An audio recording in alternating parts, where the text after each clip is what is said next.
what you're seeing now is you're seeing everybody focusing on privacy.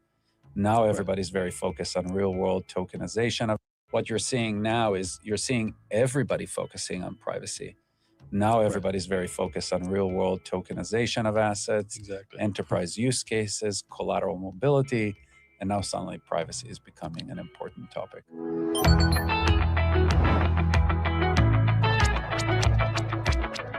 Welcome to Tradeweb's Off the Desk on Tradeweb podcast, in-depth and informal conversations on important trends shaping the trading landscape. I'm Chris Bruner, Chief Product Officer at Tradeweb. Emerging technologies, especially blockchain, are impacting both the foundational principles of finance and the infrastructure that drives it. These technologies affect not only market structure, but also areas like the electronification of paper markets, tokenized assets, post-trade processes, and more. To better understand these trends and what they mean for market participants, I sat down with one of our key partners and top industry experts, Yuval Rus, co-founder and CEO of Digital Asset. I hope you enjoy the conversation. I'm excited to be here today with Yuval Rus, co-founder and CEO of Digital Asset. Welcome, Yuval. Yeah, awesome to be here, Chris. Great, thanks. Well, we're excited today to talk about emerging technologies, blockchain in particular. Maybe at first, I'd love to hear sort of your career journey into the blockchain space. Most people our age did not start out in that as a career because it didn't exist at that point. Yeah, Chris. I mean, I wish I was that young to say that I could have started my career at blockchain. But after graduating from Georgia Tech in electrical engineering, I did the natural move of moving to finance, and I started my career as a software developer. At, many of us did. Yeah, at Citadel in Chicago, and then from there moved to DRW Trading to do algorithmic trading, and was fortunate enough to work under Don Wilson, the founder and CEO of DRW, mainly because DRW is full of a lot of smart people, but more the culture that Don created in the company, which is we're managing risk, and therefore when new opportunities show themselves up, rather than saying no, this is not what we do for a living, actually look at things very open-mindedly and see, can we participate and manage the risk correctly. That was pretty early days. Yeah, so there weren't too many trading firms. Those were very early looking days. at it that early. Yeah. So my co-founder, actually Eric, is the one who started Cumberland together with another DRW partner, trading Bitcoin, making markets. And I actually was part of the team that started what today is DRW VC. Okay. And we started looking into companies in the space, made a few investments in 2013. And then in 2014, believed that there's a great opportunity to really leverage the technology in a way that will move finance into its new phase, from processing efficiency and opening, capital markets for opportunities that today are not, or back then were not really possible. So in end of 2014, both myself and Eric left DRW officially to start Digital Asset. Yeah, that was a super early entry into the space. I think you have quite a unique perspective almost on the evolution of this from that early on, especially on the institutional side, which is where our focus so much is. I'd love to hear maybe a little more about that 10 plus year journey now. Like, what were the earliest days like versus maybe where we're at today? Early days when we came in, we came in with this mindset that this technology could really revolutionize capital markets as we know them, and we'll talk probably later on about how we believe it can revolutionize it. But does it make sense to have full transparency without any control, with no programmable privacy built into the technology? Not really, and not because we are necessarily have this worldview that lack of privacy is bad, or that people like the crypto natives will say pseudonymity is good enough. It was more from a very practical point of view, thinking that large enterprises would not be comfortable with the whole world seeing all of their So financial as you were activity. looking at the digital asset space, you saw that for institutional finance, you might need to take a slightly different approach, it sounds like. Yeah, and therefore it will be a long journey to build technology, first of all, that fits those requirements, but also because the technology or the conversation about the technology got started as a result of Bitcoin, there's going to be two hurdles. One is creating a technology that will meet the requirements of large enterprises, in addition to convincing organizations such as yourself that just using this technology does not necessarily mean that you have to believe in Bitcoin. I think over the last 10 years, seeing kind of, first of all, the regulators get educated, customers get educated, and seeing the amount of competition that came into the space has definitely been a very unique journey. The space has exploded, really, in a lot of ways, right?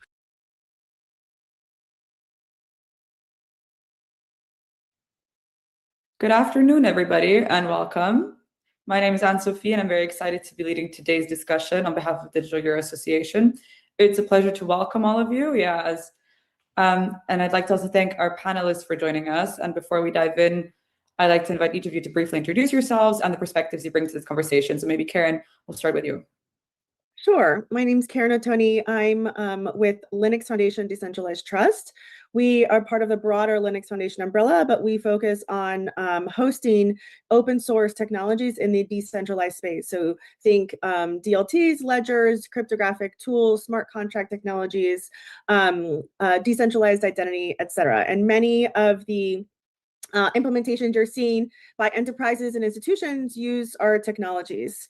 And I look forward to talking more about that as well. I've been in this space since 2016, primarily focused on ecosystem building in amongst the enterprise industries for them to leverage the use of these sorts of technologies.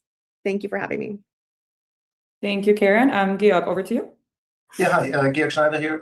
I'm currently responsible for RWAs globally for Canton Network. So I work at Digital Asset. We're the creator of the technology behind the Canton Network. Canton Network is a layer one with institutional grade privacy, and we're really on a mission to make finance work the way it's supposed to work using this technology, and have built over the past 10 years features that make this really ready for institutional use cases at scale. Working with some of the large global FMIs and banks to really bring these new rails into traditional finance. My personal background is in equity derivatives. Worked for 10 years there and saw the complexity that we're now trying to solve. And so yeah, happy to be here. Thank you, Georg. David, your turn. You hear me well? Yes, we can hear you. Super, thank you. Donc, hello, David Guirochaud. I'm the CEO of Société Générale Forge, which is a regulated subsidiary of Société Générale Group. We are dedicated to digital assets. We started in 2018 by tokenizing financial instruments. We did some project as well with digital euro for wholesale markets. And since 2023, we are issuer of stable coins and providing set of services around crypto, donc crypto custody, stablecoin issuance, and we are looking further on execution services. Voilà, our ambition is to be a kind of bridge, a regulated bridge between traditional finance and all the crypto world, because we think that the two worlds have a lot to understand from each other, and there was since a long time a strict fence between the two, and we think that the fencing the two worlds is really critical for both worlds to progress, traditional finance to digitalize and have better speed, and all the crypto market to get regulated, increase volumes, and get, let's say, all the professional aspects of what can be a professional market, and we have that experience in the TradFi. Voilà. Donc happy to be there, and thank you for inviting me. Thank you, David. And then last but not least, Jens. Yeah, Jens Siebert, partner with KPMG. Happy to be here today. I'm part of the German KPMG organization, and within our financial services consulting team, I'm in charge of everything related to digital assets and digital market infrastructures. And over the past years, have helped leading banks and financial organizations in structuring their digital assets agenda and also roadmap, breaking it down to license applications, and really, bringing together all the components of a digital capital market infrastructure. And before that, a couple of years in fintech space, and also always related to digital assets, tokenization, and crypto. And happy to be here today. Also very happy to have you. Thank you again, everyone. So today we're here to explore a very timely topic, the regulated layer 1 or RL1s. And across global financial markets, we're seeing growing momentum towards sector-wide regulated settlement infrastructures. So systems that can support tokenized assets, tokenized deposits, and regulated stablecoins in a compliant, scalable, and interoperable way. So these are not public blockchains, they're not CBDC platforms. We're talking about industry-led, permissioned, institution-grade networks designed to reduce fragmentation, improve settlement workflows, and create a more coherent digital market infrastructure. And just to align on terminology before we start, when we talk about a regulated layer 1, we mean this shared base layer infrastructure, so a blockchain or synchronized network operated under regulated governance with institutional requirements around privacy, compliance, and finality. So this sits alongside other infrastructures, public chains, global liquidity, private networks used for internal workflows, and public sector rails being explored by central banks. Today, we'll take a practical approach to RL1s and what problems they should address, where they fit in the evolving ecosystem, and how institutions should think about them now. So with that foundation in place, let's begin with our first segment, why RL1s matter and what is driving an institutional demand now. And I'd like to explore the business rationale here a bit, what pain points, what opportunities, and what market forces are shaping interest in shared regulated infrastructure at the L1 layer. So Georg, let me start with you. Where do you see the most immediate institutional pain points that RL1 style infrastructures can address? And what are banks, asset managers, or market infrastructure struggling with today that requires a coordinated solution? Yeah, so if you look at how blockchain historically has evolved, right, it started out with these entirely permissionless public open networks where people have done a lot of experimentation and have kind of proven out what's possible using this technology, right? And then because regulated institutions were not able to interact with these types of networks for a variety of reasons, there was sort of the counterpoint to that created, which was the entirely private and permissioned sort of siloed off networks. And I think both try to solve for different things, right? On the public side, you had the seamless interoperability. You could really see how applications composed on top of each other, and that was a very novel and very innovative thing. But for example, lack of privacy and the lack of control that people would have interacting with such a network has kind of driven the development of the private permission subnets, right? There you can solve for privacy to some extent. There you can solve for the necessary control and governance that you need over your infrastructure, your application. But that came at a very heavy cost, which is that of the interoperability. So you ended up with lots of sort of siloed deployments. And really, where we now see all of those kind of pain points converge or being addressed is sort of the middle ground here, where you can operate an open network that has privacy, that gives you the necessary control over your infrastructure, which were sort of the factors that would really prevent regulated institutions from interacting with open networks, and basically get the best of both worlds. And that's what we've tried to solve for with Canton Network. And I think the fact that we have actually managed to bring not only regulated institutions but also use cases that are heavily regulated into the network have actually proven out that is now possible. So I think in terms of regulated layer 1s, it's really there to solve for these requirements that the banks have due to regulation or due to their own internal compliance, which is often a big factor. And once you have the right properties in the mix, then these organizations can start to interact with this technology and unlock the benefits that they get from that. Thank you. Maybe Jens, from your work with banks and regulators as well, what problem statements are driving interest in sector-wide infrastructure from your point of view? What misconceptions perhaps are there in the market about what RL1s are or are not? Yeah, I would really say that probably fragmentation being concerned about fragmentation of digital market infrastructures is really what drives banks and asset managers mostly when it comes to tokenization cases. Everybody has done their proof of concepts. We know the technology in general works, to issue, trade, and settle all sorts of tokenized financial instruments. However, what we need really is powerful, integrated, and liquid markets that function on a resilient infrastructure. And I think this is really what matters most to banks and regulated market participants. I indeed have the feeling that we are at some point, more or less, at a tipping point of leaving the POC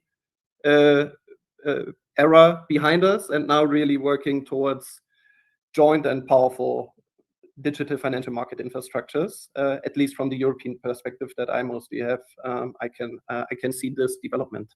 And you asked for misconceptions. I would really say that we have to make clear that it's regulated financial market infrastructures or joint financial market infrastructures do not necessarily mean that it's a bank blockchain. It's an infrastructure used by a regulated industry to as a technical backbone and foundation to issue, trade, and settle financial instruments, to deploy smart contracts around those types of financial instruments, to have the cash and the asset leg being integrated. But it's not like it's a blockchain dominated by one bank or a small group of banks. And I think also another important misconception is that you really have to differentiate the different layers of a functioning digital market, and I think on those different layers, I can really recommend the ASAP model by the IMF to kind of structure and sort out the digital market infrastructures. And I speed it up here, but the ASAP model, the P stands for platform, or the fundamental transaction network layer in the basement, let's say. And on this level, competition is not really what we need. I think we mostly need collaboration and positive market network effects on this base layer. On all the layers that come on top of it, what kind of assets do we issue and move? What kind of services we provide? How's access managed for clients on the institution and retail side? All of those layers are perfect for competition, the best solution in the market. But when it comes to the base, let's say transaction layer in the basement, the platform, I think collaboration is really key. We also do not need several railway tracks right next to each other. We do need competition of the railway companies on top of it, but a joint set of rails is probably what we and the entire industry is currently looking for. Yeah. Karen, coming to you, perhaps talking about collaboration at the base layer from your vantage point and also having an international perspective, because Jens mentioned his European point of view. What trends are you perceiving in the ecosystem and developer community that indicate that markets are shifting towards this shared regulated trust layer? What signals are there? Yeah, I appreciate what Jens said about collaboration, because that's what we're all about as an open source community. And as a sort of neutral convener that brings together people to work and build where there can be shared infrastructure and shared benefit from that. I think, building on what Georg said about sort of the evolution here, I think everyone's been doing what they can, especially those who are at the forefront of being on top of new innovations within their constraints. And we've been supporting enterprise institutions in doing that because, like Georg said, there were constraints, regulatory constraints, scalability, privacy constraints, in which many organizations just couldn't do and leverage the technology for these use cases with the public and permissionless options. And so we've seen a lot of this experimentation happen within various institutions, both as within internally or in a small or relatively small consortium, and I think that's been very helpful in order to prepare all these banks, whether they be private or public sector, to prepare them for this next stage that we're in now that the regulatory landscape is catching up and laying down a lot of the possibilities for these things to not be experimentations that are happening parallel to existing infrastructure, but actually start to build production systems, operate production systems that integrate with existing infrastructure. And I feel like that's the place where we are now, where we are seeing institutions really having to now do the very difficult and complicated work of actually really integrating these systems into their very long-standing systems. And so that's both a challenge and an opportunity to bring these new use cases to these institutions. But of course, there's a lot to figure out. Interoperability has been something that our community has been working on for a long time. We have a code project called Hold on. I'm gonna run that back because this is coming from an industry leading expert at the Linux Foundation, and this is only from like a couple of days ago. And listen to what she just said here.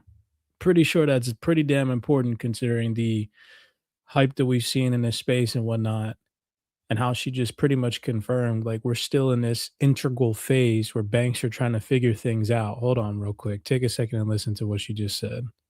Let's run that back. Community, and as a sort of neutral convener that brings together people to work and build where there can be shared infrastructure and shared benefit from that. Yeah, I think building on what Georg said about sort of the evolution here.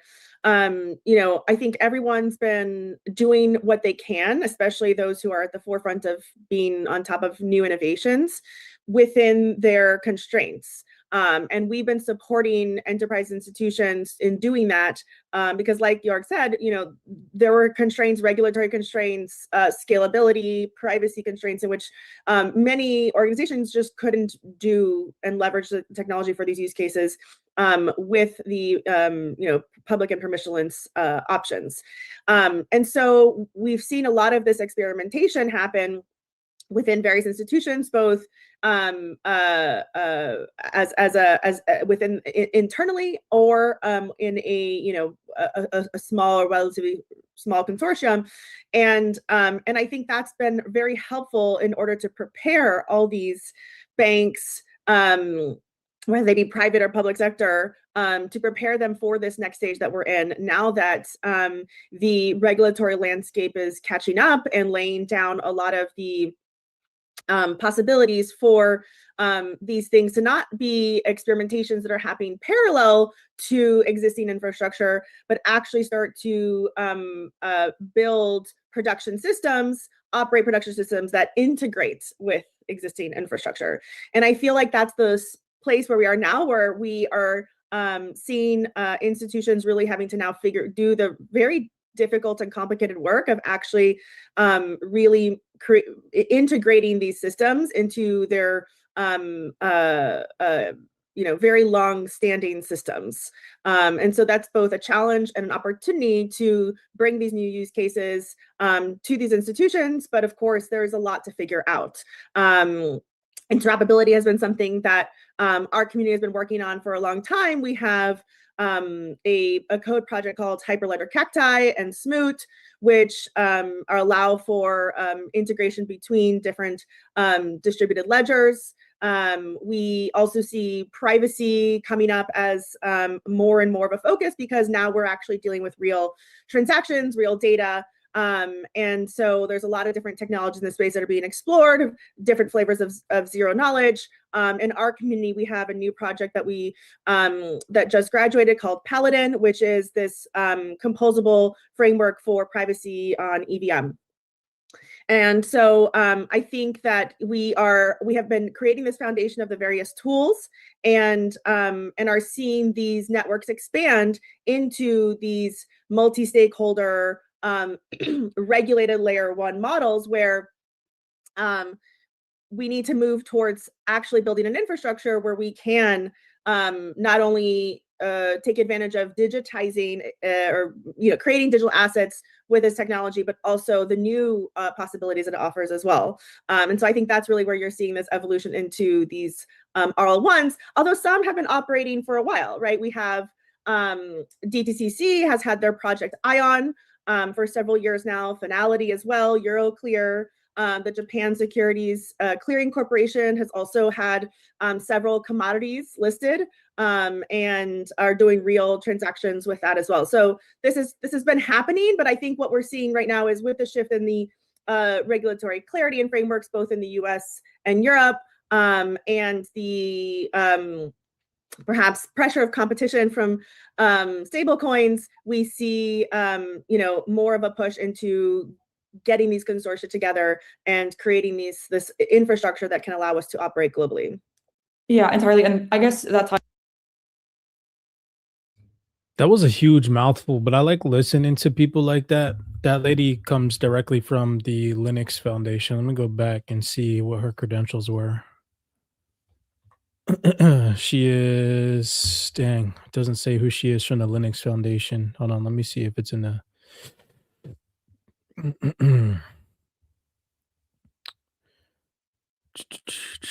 Am I tripping? KPMG CEO, decentralized senior director, strategic initiatives, George. Her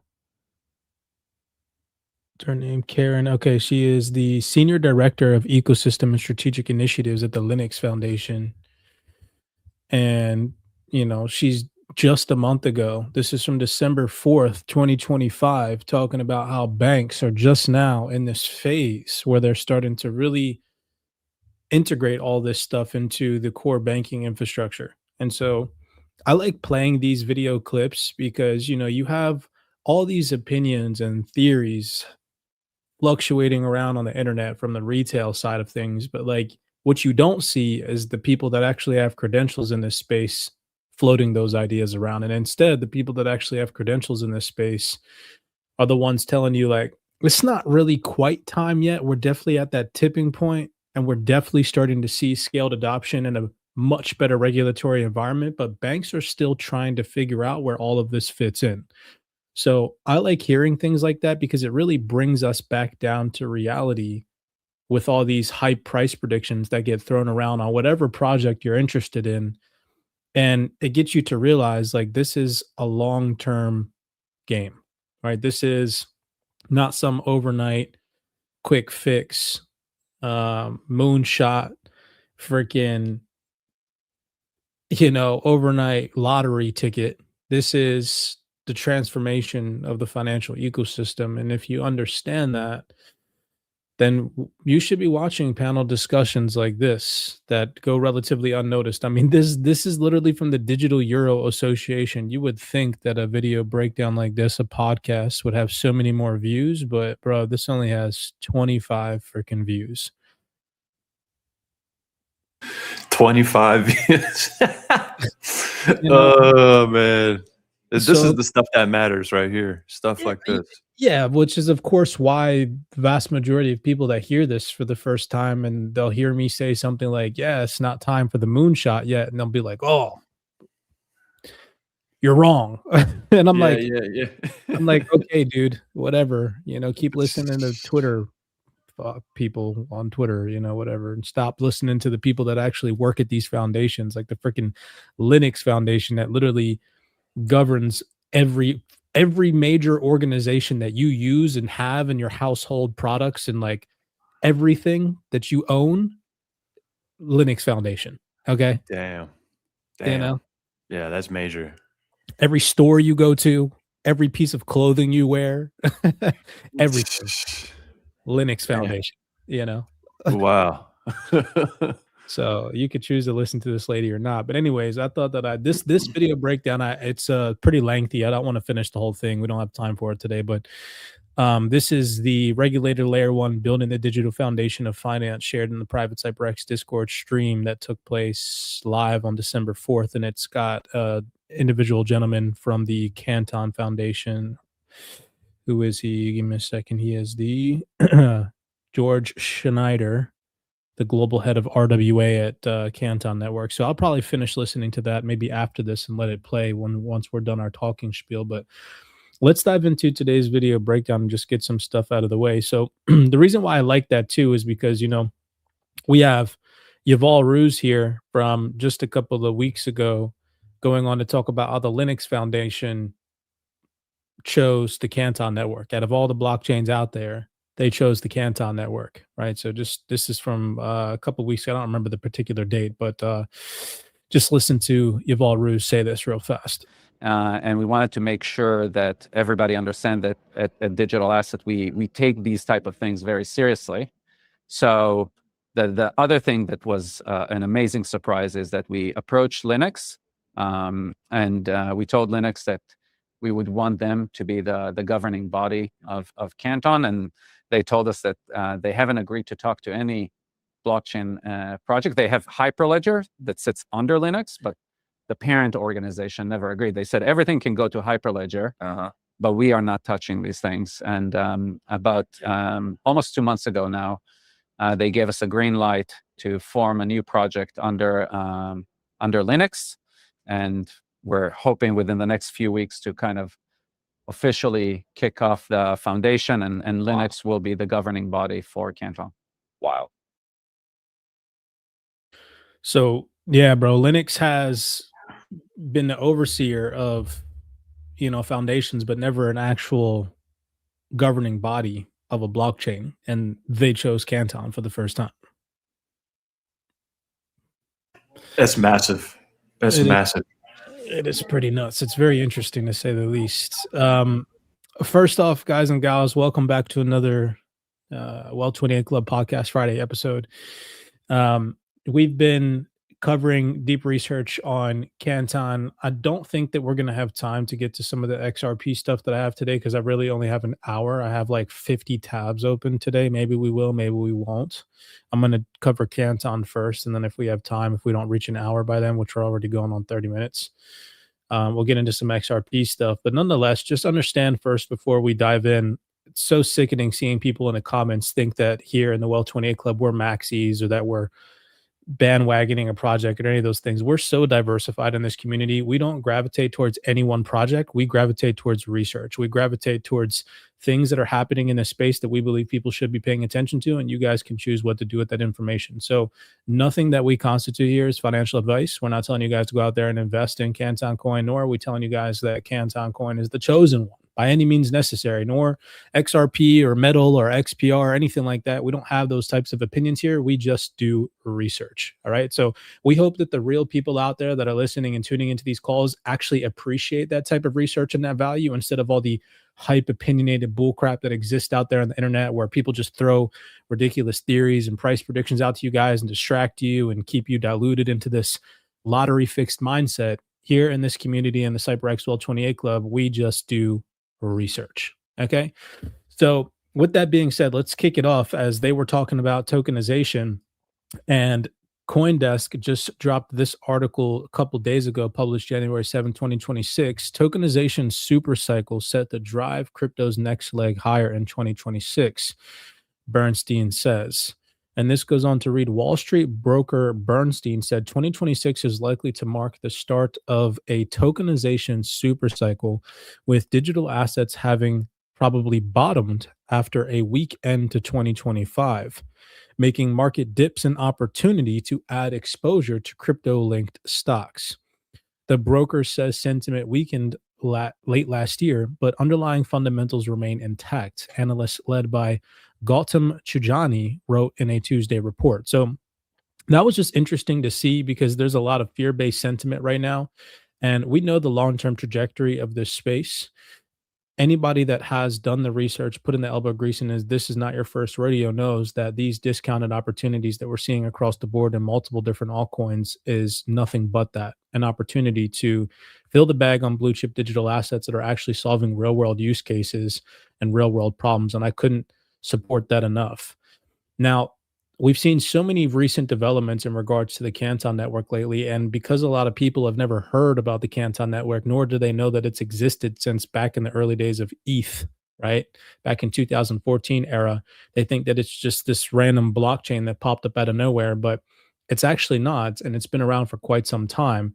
They just actually launched their coin recently, which is why there's a lot of hype around it, but the blockchain itself and the developers and the team behind it have been in this space for literally over 10 years, over a decade. And we're starting to really see those developments kick in. This was posted from Payment Expert just a day ago. Since we're on the topic of tokenization, it says, yesterday, Lloyds Bank Group became the first, I repeat, the first UK bank to settle a tokenized sterling deposit. The transaction will settle between Lloyds Bank Corporate Markets and London-based digital asset company Archax, leveraging the Canton Network blockchain. Global banks have placed increasing focus on tokenized deposits as opposed to stable coins, with JP Morgan and Citi leading the charge in the US, while HSBC has developed use cases for multi-currency cross-border settlement. Now, as we continue to progress, there was another announcement just today from Canton and it talks about how BNY has launched tokenized deposits for institutional clients, enabling bank deposits to move on chain, improving settlement efficiency and liquidity management. And then Canton Network said here, it says, this reflects the direction Canton was built for: privacy-enabled institution-ready infrastructure at scale. I really like that key vocabulary word, privacy-enabled. We'll get into that in just a second. So reading this piece here from January 9th, 2026, it says, BNY has introduced tokenized deposit capabilities for institutional clients, enabling client deposit balances to be mirrored as on-chain digital book entries. The system runs on a private permission blockchain and is governed by the bank's established risk compliance and control frameworks, maintaining existing regulatory and reporting standards. Clients' balances will continue to be recorded on BNY's traditional systems. The initial launch will focus on collateral and margin frameworks with tokenized deposits designed to reduce settlement friction, improve liquidity management, and enable programmable cash movements. Then down here, it goes on to talk about something that Yuval said here. It says, commenting on the launch, Yuval Ruse, co-founder and CEO of Digital Asset, said, we welcome the opportunity to work with BNY as they advance a practical institution-ready approach to tokenized deposits, bringing deposits and balances on-chain, making asset mobilization more efficient and unlocking liquidity across workflows. Then it says, this direction aligns closely with our strategy for the Canton Network, supporting privacy-enabled on-chain infrastructure and solutions that help regulated institutions coordinate and transact in real time while maintaining the controls, governance, and trust that underpin the global financial markets. Now, why I like this is because it goes on to this whole notion behind this privacy ideology. And so before we get into some more groundbreaking fundamentals, like the Temple Digital Group launching a private institutional trading platform on the Canton Network, which is huge. We'll come back to this in just a second.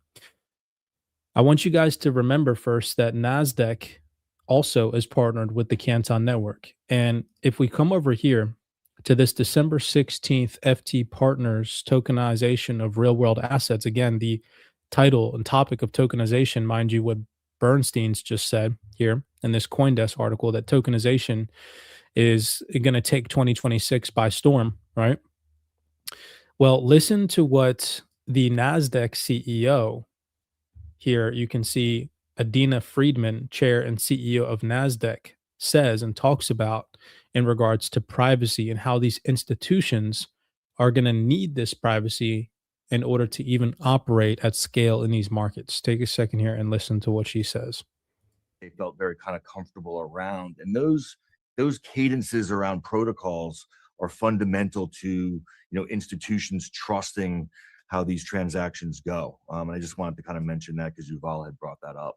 So in the equities world, as liquid and transparent as we are, we do not give up who the traders are unless they choose to, right? So that is a really, really important part of the entire making the markets as liquid and as transparent as they are. So there's obviously instant price discovery and all of that. There's depth of book, all of that. But it's, if you choose to put your name behind a quote, you can, but most choose to be anonymous, even on the quote, even on the order. But then on the trade, you think about the level of privacy that institutional investors seek. It is pretty extreme. I mean, their only obligation is to disclose their positions 45 days after the end of the quarter. So while I think that should be brought up closer to the trade, I don't think it should be revealed at the trade. I think you would disincentivize so much volume from coming in if they have to give up their strategies on a real-time basis. And so I think if you end up in an open blockchain that does not have privacy, there will be a privacy layer that's introduced, and that just creates friction. So if you have it built into the actual blockchain technology, that's the elegant way to make it so that you retain the need for them to be able to execute their strategies successfully throughout the day without a give up. And then the other thing I would say that we also have to consider on the post-trade side is moving to instant settlement sounds amazing, and it definitely takes an. So long story short, she talks about the privacy feature being built into the blockchain and literally how it's going to be mandatory for these institutions in such a way, right? Because none of these institutions want to, make transparent their trades. It would literally create chaos in the markets if they did that. And what does Digital Asset Canton Network offer? It offers the ability to embed privacy, and it comes with the blockchain features. Now, that's so important. And the reason why I really like this panel discussion, we played this, I believe, Aqua last week, right? Where the gentleman from Figures talks about how, what did he say specifically? He was talking about how banks are using DeFi.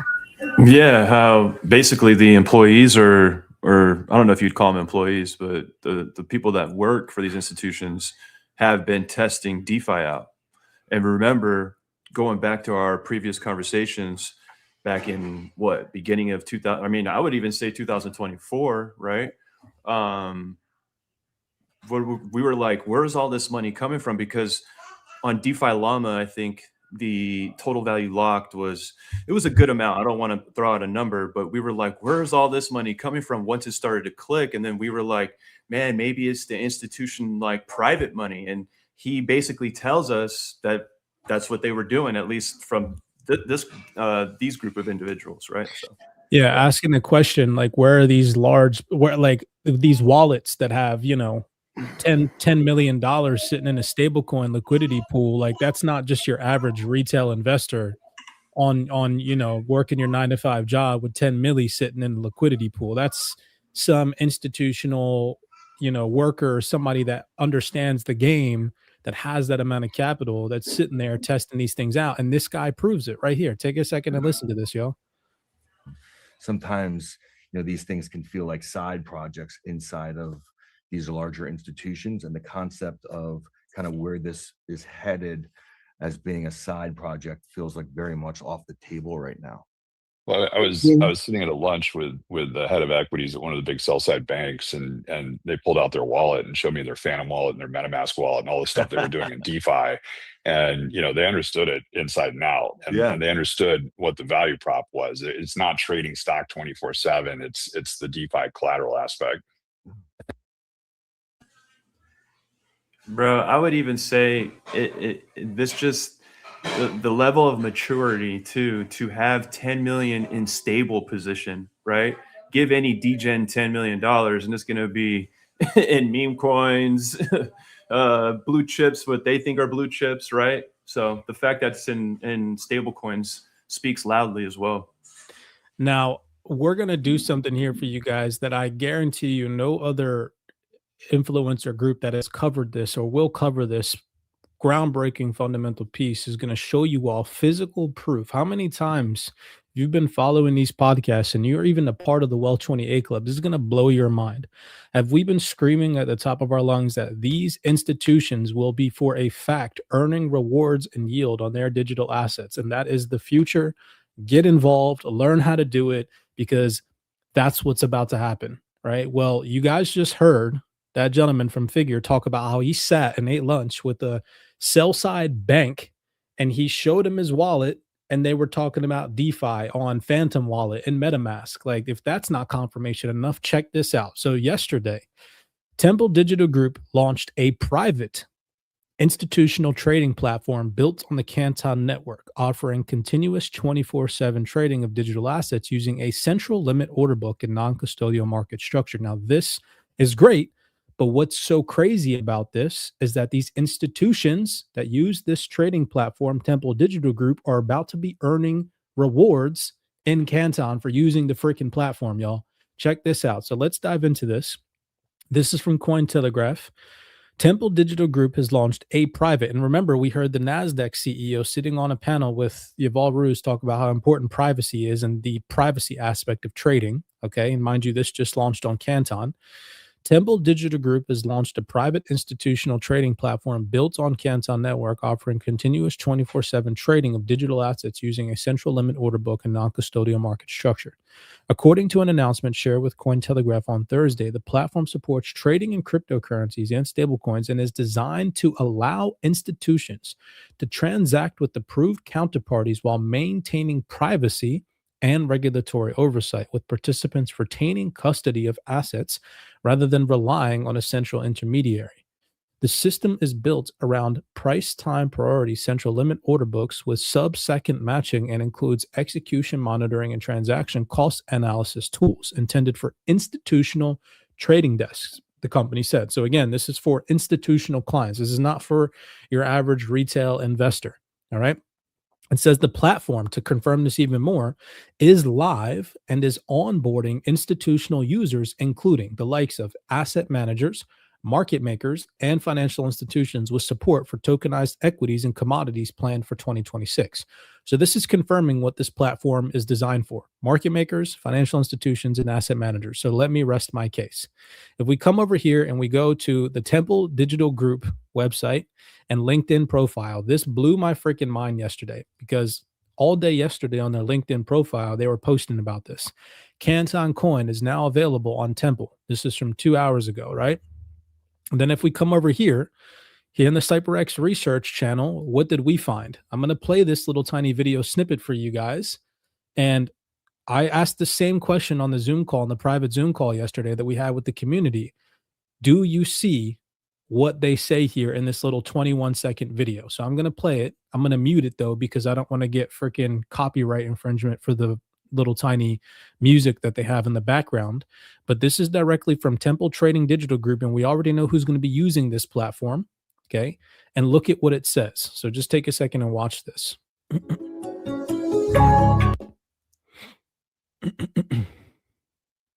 So it's just doing a quick overview of what the platform looks like a little sneak peek, right? Boom, right there. Did you see it? It's quick and it dissipates and goes away real fast. But look at what it says here, y'all. Each transaction is going to earn these institutions Canton Coin. Y'all, you see that right there? Now, you would only know that this is going to happen if you were to watch this 21-second video and pause it right here where I'm pausing it for you guys. But it says it right there. Every transaction will automatically earn you Canton Coin. Okay? Now, let's just take a look at who developed this Temple platform, because the team is right here. So here's their website, Building Financial Infrastructure for the Next Generation of Capital Markets. You got their whole team here, all their LinkedIn profiles. Check out. You got the CEO of Temple. He is also currently the CEO of this organization called Mintify, that currently right now has over 500,000 plus users and currently actively has over $200 million in trading volume. Then you have people like this guy over here. I want to show you guys this dude and his credentials. Where is he at? Right here. You got this guy, head of compliance at Temple Digital Group. Okay. Manfred B. And if you scroll right down here to his past credentials, he was the FinCrime Transformation Chief Compliance Officer at BVNK. Okay. What is BVNK, y'all? If you come over to the BVNK website, BVNK is a registered money service business with the U.S. Financial Crimes Enforcement Network and licensed in various states as a money transmitter or equivalent. And a dude that used to work here is now working at Temple, and Temple just decided to choose Canton Network to launch on. So you guys kind of get my gist of like how these people with valid credentials are choosing these blockchain networks, and then people on Twitter are like calling them a scam. Do you think that a guy that used to work at BVNK, that is a registered money service business with the U.S. Financial Crimes Enforcement Network, would fucking have chosen the Canton Network if it was a scam? Are you seeing the pieces, the puzzle I'm putting together for you guys here? Right? Go ahead, Aqua, if you have anything real quick. No, I mean, it's so crazy how transparent it is as well. Like if you just put in a little elbow grease and do the research, I mean, this is this is undeniable proof right here. You know what I mean? So to wrap this up, the reason why we wanted to bring this to y'all's attention is we're proving to you guys that right now DeFi offers a what? We've been saying it for some time, a level playing field, where these institutions are going to be earning rewards on their digital assets, and so can we. So I've now showed you guys how institutions are about to be earning rewards in Canton Coin. Well, if you guys haven't seen already what's going on with the Braun wallet and Canton Coin, right now we can earn Canton Coin in the Braun wallet. So I'm not going to go over this in detail unless you want to today, Aqua, but maybe talk on this a little bit. But right now, there are different reward features and tiers in the Braun wallet, which is a newly launched wallet by the CEO or ex-CEO thereof of Copper, who created this wallet, where they are also a super validator on the Canton network and participate in the rewards mechanisms, distributing rewards to people that come and house their Canton in the Braun wallet. And we've been using this for quite some time now in the CyberX community, and we're getting daily rewards just like these institutions are about to be able to do. I just showed you guys over on Temple, right? Which is an institutional grade trading platform for market makers and institutions alike. Go ahead, Aqua. Yeah, no, the Braun wallet is it's been a great experience too, to be honest with you, from head to toe. I mean, especially just reaching out to their customer service. So, well, what's his name? Hold on, my daughter. You might be hearing my daughter in the background. But Dmitry Tokarev is the founder of the Braun wallet. He came from Copper. He's one of the founders at Copper. Keep in mind, like Cypress just said, Copper is one of the super validators for Canton Network.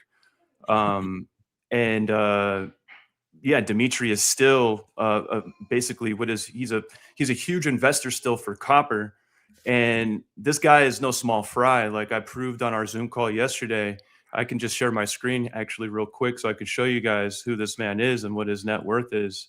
But it's pretty crazy. And keep in mind, this was back from 2023, I believe. So hold on, let's see here.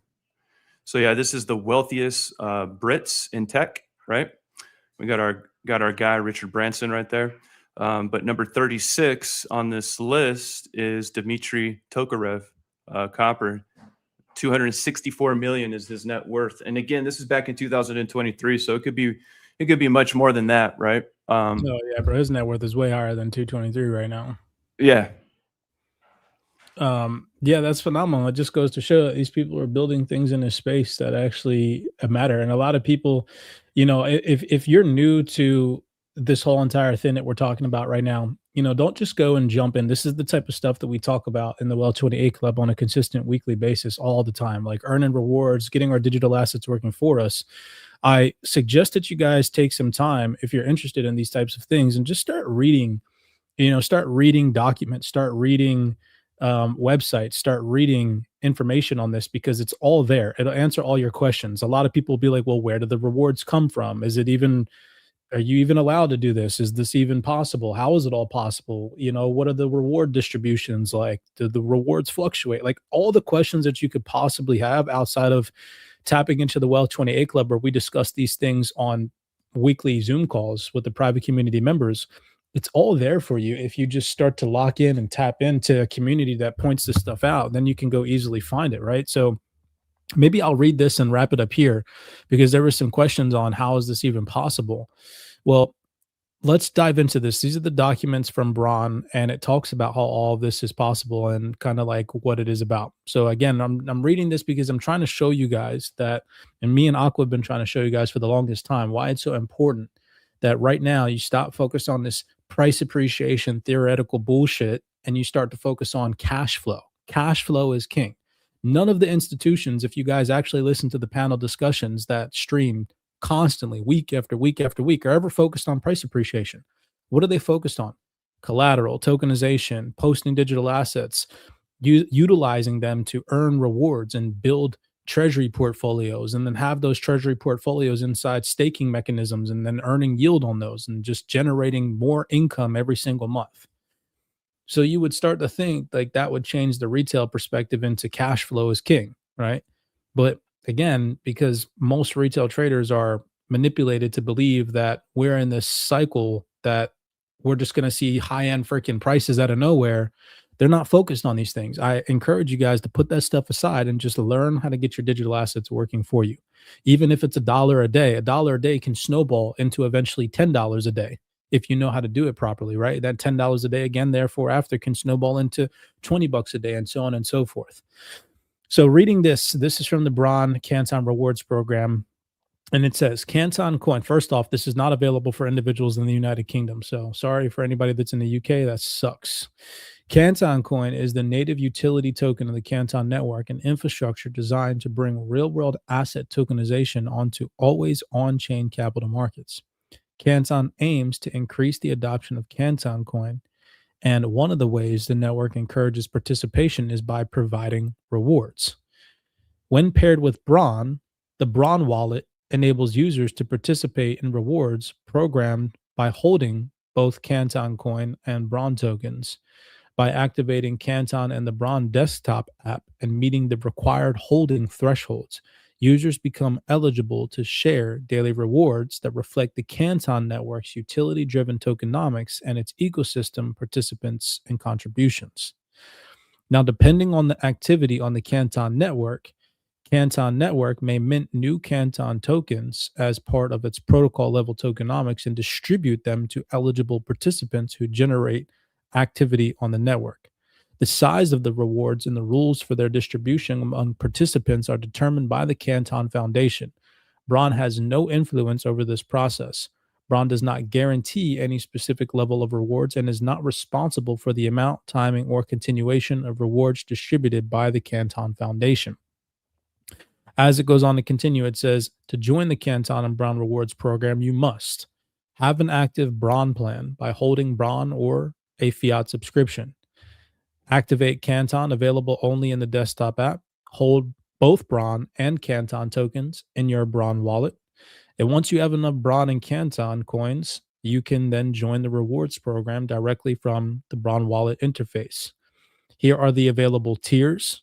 Talks about holding 10,000 of both, 100,000 of both, 500,000 of both, and $1 million. Now, we have different community members that have all kinds of different tiers. I personally, just to be transparent, am currently in the 100K tier. So going back here, you guys can see the recent rewards. Even just today, I was deposited $82 for participating in this rewards program.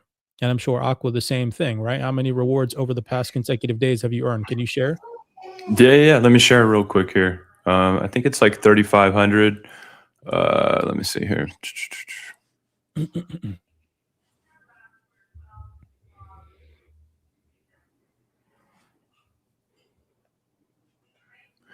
Actually, you know what? Hold on. I may not be able to share because I forget that on the StreamYard, I'm only able to share what's on my Chrome tabs for whatever reason. Oh, and you're on the application, eh? Yeah, I don't know, to be honest with you. I'm always on Chrome and wherever on StreamYard though. It's all good. I'll reshare my tabs. All right, well, But check it out.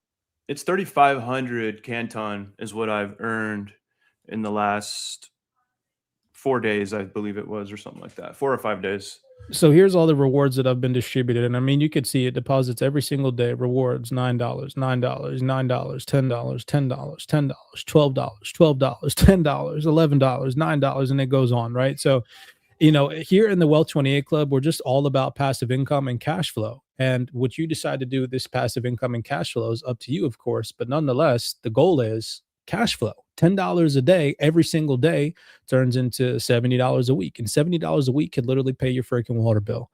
Literally $70 a week times 4 is a couple $100 a month. And guess what? There's your electric bill or your gas bill or part of your rent. And so the idea is not to just hold these digital assets, collect dust, and freaking hope for moon boy prices. No, we're in a new financial system, y'all. It is time to wake up and realize that these digital assets have the ability to literally free us from the financial slavery that we've been designed to believe exists all of our lives. And if you have the mentality to overcome and push past the curtains that exist in the general and average retail hypey space that just deliver you all this constant nonsensical bullshit of price appreciation all the time, which is going to be great one day. But as we heard at the very beginning of this call, the Canton or the Linux Foundation lady literally said, hey, y'all, we're still in the process of banks figuring out how to integrate all this into their core infrastructure. And it's not yet time. It's definitely the tipping point, and we're starting to really see it transpire. And in 2026, we're definitely going to see huge developments, but calm, right? Calm. Everybody relax. It's not fully time yet. That time is coming. We are definitely well on our way to that 2030 agenda. But what are you going to do now between today and then to really start to come out on top? The market's down today, right? The market's not freaking sending crypto prices to the freaking sky high valid price targets that everybody's been screaming at the top of our lungs. Are you making money, or are you just sitting on bags that are collecting dust? That's the real question. Cash flow is king, and we cannot stress that enough. So that's honestly my spiel for today. We just hit an hour mark. I had a couple of other tabs open. I wanted to go over Upshift and XRP and Bitcoin rewards, but not going to have time in today's video breakdown. I actually just heard one of the homies come over. He's going to be working out in the home gym today. So I'm going to go down there and train with him. But yeah, nonetheless, guys and gals, as always, me and Aqua always trying to bring you guys the realest information in the game. Man, what a wonderful week it was, Aqua. I want to talk so much more about your trading journey, bro. It motivates the shit out of me that you finally passed the threshold of becoming a profitable trader. Bro, and today was such a money day. It's my biggest day yet on my Express account. So can you share that real quick? Yeah. Let me or actually hold on, let me sign into my Top Step on Google Chrome real quick here, and I can definitely share with everybody for sure. We're definitely, I want to transition a lot in 2026, and as you start making more money in trading, I want to definitely start to throw in psychology aspects of just trading and managing profitable portfolios in crypto, and just getting people to really see that crypto and being a successful crypto investor is not about just buying and holding. You actually really have to learn how to strategize and rebalance and generate cash flow, and inevitably, hopefully, eventually trade. And that's how you're really going to come up either this year or in the coming years ahead, is if you learn that it's not just about downloading a freaking centralized exchange, buying crypto, then putting it over in your cold storage wallet, and then just letting things go and forgetting about it. There's cycles that you're going to have to live through. There's things that you're going to have to rebalance. You're going to maybe come across certain projects that you believed in at the very onset of your crypto journey that didn't actually pan out to be what you thought they were, and you might have to rebalance some of those funds into other better performing projects. There's all kinds of things that you have to do. And here at CyberX, we're just here to show you guys that you have 3 7-figure mentors that have literally built successful portfolios in day trading and investing. They're here to show you the ropes. So super stoked that Aqua's been able to achieve some of these results. Go ahead, Aqua, if you got it. I know your daughter's in the background, bro.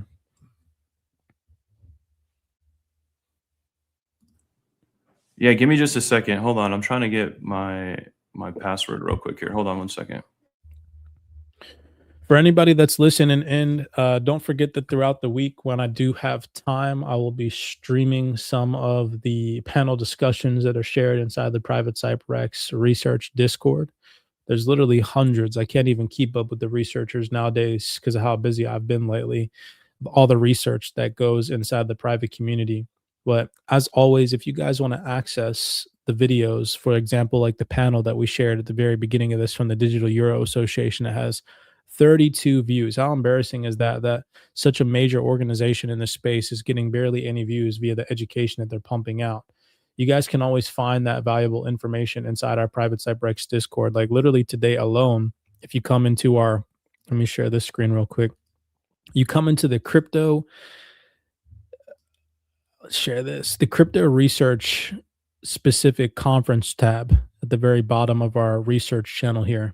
Today alone, there was over like 20 panel discussions shared inside here, from huge panel discussions that have taken place over the past couple of days that I feel like nobody is paying attention to. Documents from some of the largest organizations, always constantly shared in the chat. The researchers are global. They never freaking sleep. We have researchers placed all over the world that are always sharing valuable information that just keeps people in the loop with what's happening behind the scenes. Non-mainstream non-opinionated research, just constantly tapping and locking people in with what's really happening behind the scenes in crypto. You guys can always lock in with us. Head over to cyberxtrading.com. We'd love to have you guys on the team. Aqua, go ahead, bro, if you're ready. Yeah, it's loading up here. I finally got signed in. Hold on one second.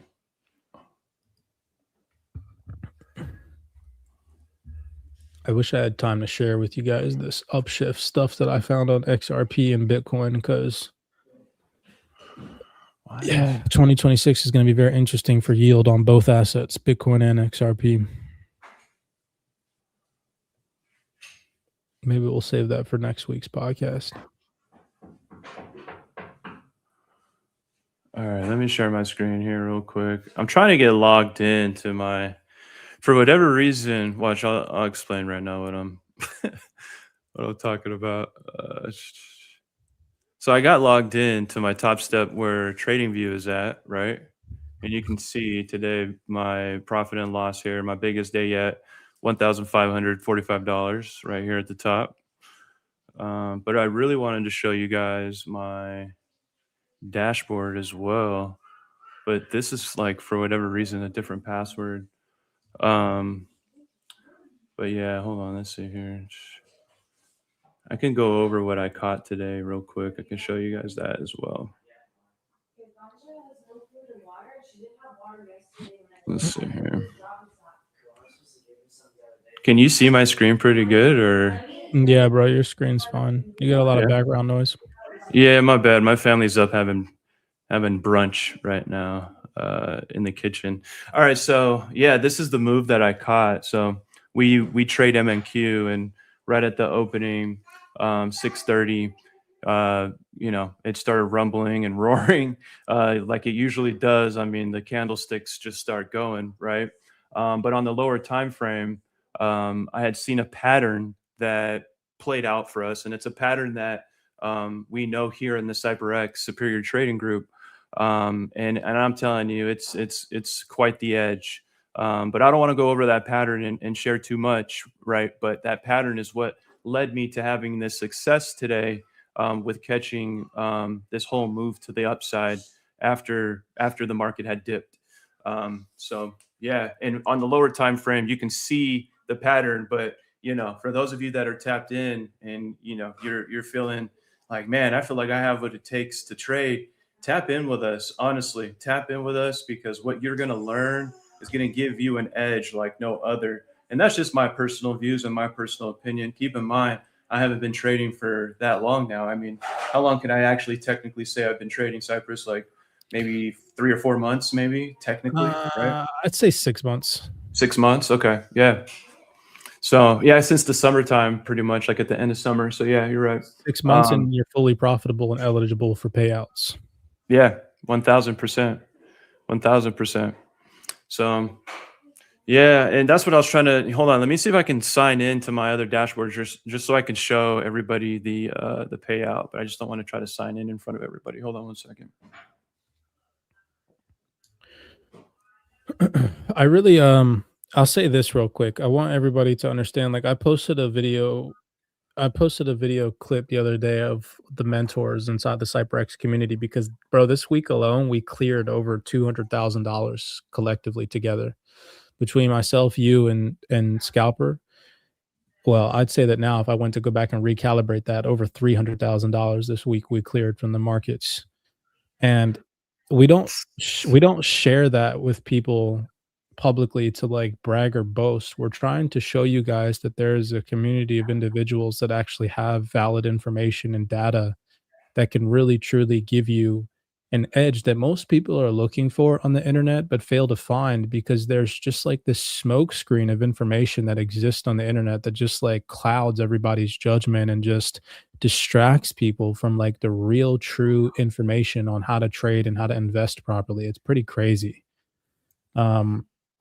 You know, so just understand, this isn't to like flex or like say we're making all kinds of money, because we all know that we are all just retail investors, and even clearing $300,000 compared to other people that I know that are running numbers in this game is minuscule. But, you know, if you really want to try to advance yourself and really learn about the markets that you're investing in, CyberX is the place to do it. You know, we're non-opinionated, we're non-biased, we're very open-minded to all types of crypto projects.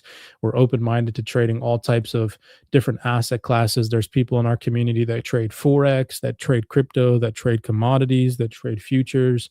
There's people in our community that invest in Bitcoin, that invest in XRP, that invest in all these other digital assets. And it's just a very grounded, like-minded community of individuals that are just here to progress in their personal life and whatnot. Aqua, it looks like you're ready to share. Go ahead, bro.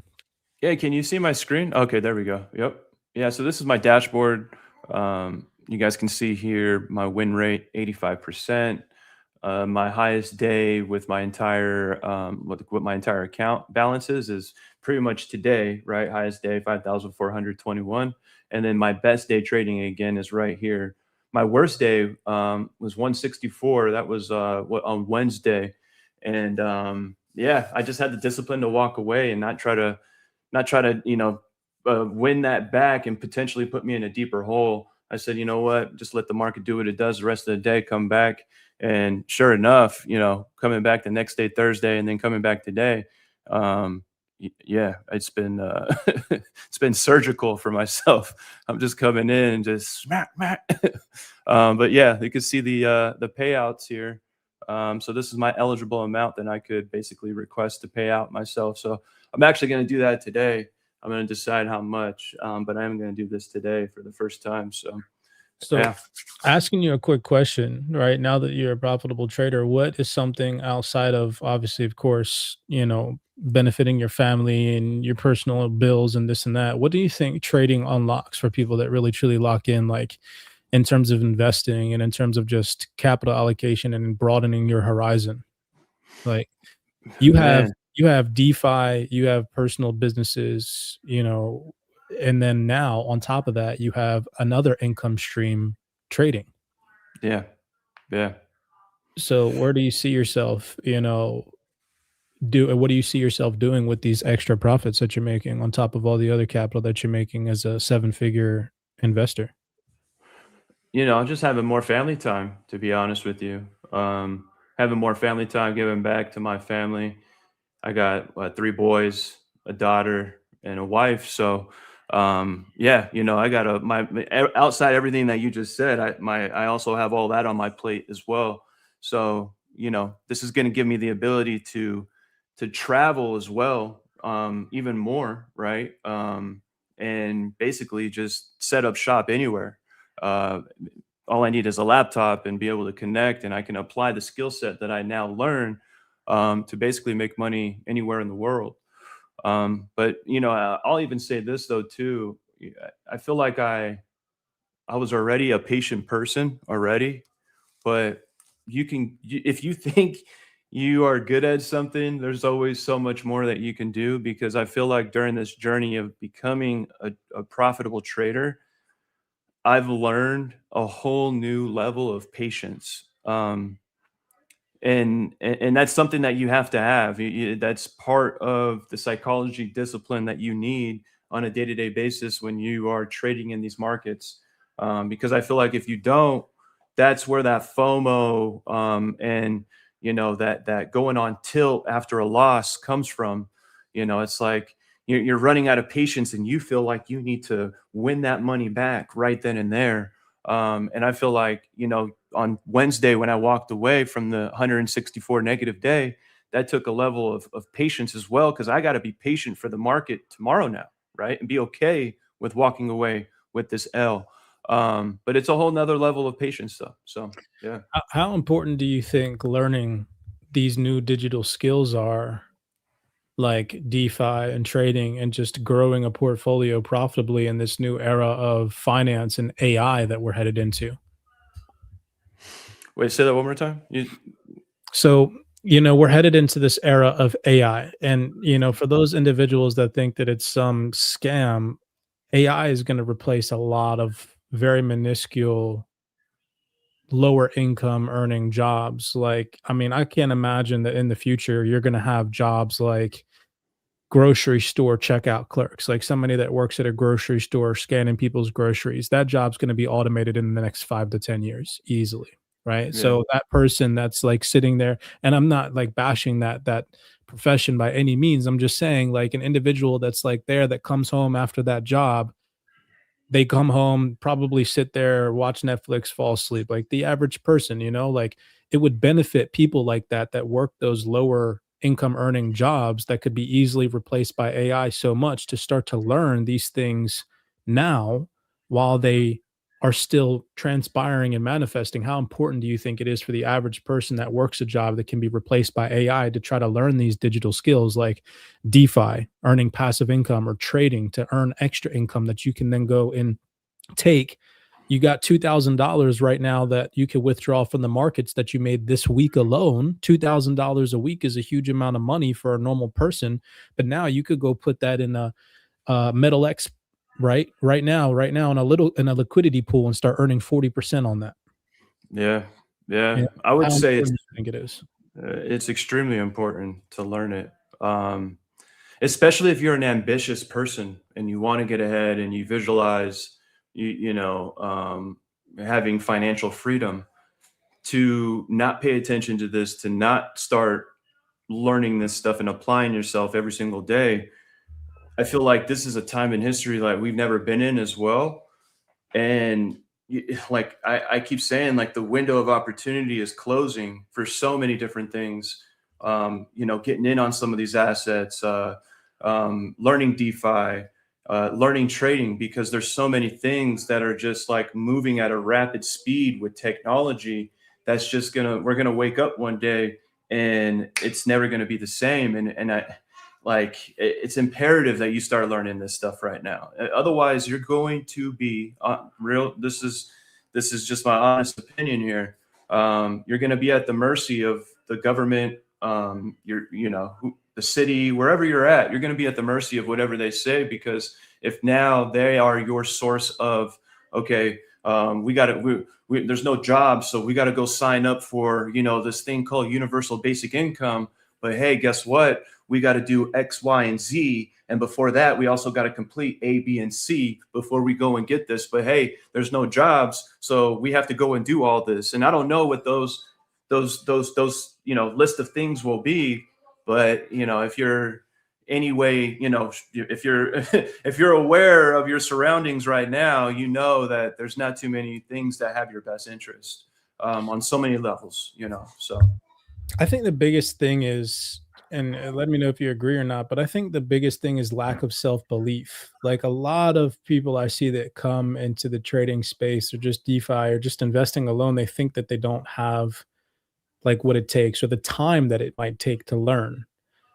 When in reality, you just have to stop running from yourself and understand that growth starts the moment that you stop running from yourself and you start really focusing and locking in and honing on your own ability to manifest a better reality.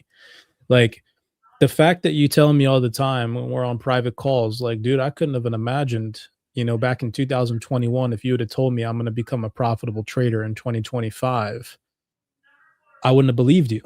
It's crazy. It's crazy because look how, I mean, not how easy it's been, because it hasn't been easy. I mean, in the private community, you guys could literally go watch all the Zoom call recordings where Aqua has shared his journey, where he blew an account, where he overtraded, where he revenge traded, where he got aggressive and he lost money. He shared all of that journey, which was surprising with the community. Literally his whole entire journey from start to finish is in our recordings and the Zoom calls. But nonetheless, now moving forward, like I say this all the time, once you learn it, once you get the strategy down packed that we teach, once you learn the edge, it literally becomes like drinking water. And the overhead in the financial markets, the best part is that there is no overhead. You are your own overhead. Like, how far you scale and how much money you make now, bro, is literally all up to you. It's so crazy that you go from this mindset shift of a boss or a job, or I have to go clock in and I sacrifice my time for money. Now, inversely, when you get into trading, it's more so about your focus, your energy, and your discipline, and how that transforms into the monetary value that you gain. Mm-hmm. Yeah. It's such a you feel free once you get on this side of the fence. And for anybody who thinks that they don't have what it takes. I'm gonna be real with you. If you're on this call right now and you've been tapped into everything that we've been talking about, even the Canton stuff, or even prior calls when we're talking about other projects, trust me, you have what it takes. You just got to get out of your own way and apply yourself. Take action. Quit telling yourself, oh, I'm going to do it next week, or I'm going to do it on the first of the month, or I'm going to do it on Monday, or I'm going to do it this summer. There's always like some sort of, I'm going to do it then, right? Why not do it now? Why not start now? So, yeah. Yeah, bro. It's phenomenal, man. But yeah, blessings to you guys. Thank you guys so much for locking in with us this Friday. As always, be cognizant, be aware out there. If anybody does want to tap into the private CyberX trading community, you guys can always go over to cyberxtrading.com. You guys can use Aqua's code, all caps Aqua. We'll give you 15% off the lifetime advanced CyberX trading course. You guys can learn the same exact strategies that Aqua has mastered over the last 6 months to make him profitable, and is now fully able to withdraw money from these markets pretty much whenever he feels it's necessary. Let's go, baby. But yeah, blessings to you guys. As always, be cognizant, be aware out there, and we'll see you guys next Friday. Everybody take it easy. Peace, everybody.